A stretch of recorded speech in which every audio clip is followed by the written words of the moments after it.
dowladda Soomaaliya ayaa faahfaahin dheeraad ah ka bixisay shil diyaaradeed oo maanta ka dhacay meel u dhow garoonka diyaaradaha caalamiga ah ee Aadan Cadde ee magaalada Muqdisho. Maareeyaha hay'adda duulista rayidka Axmed Macalin Xasan ayaa sheegay in diyaaradda ay ka kacday garoonka Aadan Cadde iyadoo muddo daqiiqo ah hawada ku sii jirtay ay qabsatay cilad farsamo.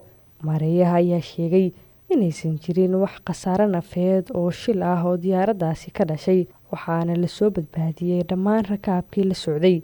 Saraakiisha garoonka diyaaradaha ee magaalada Muqdisho ayaa xaqiijiyay in diyaaradda ay saarnaayeen 55 qof, kuwaasoo isugu jira rakaab iyo shaqaalihii diyaaradda.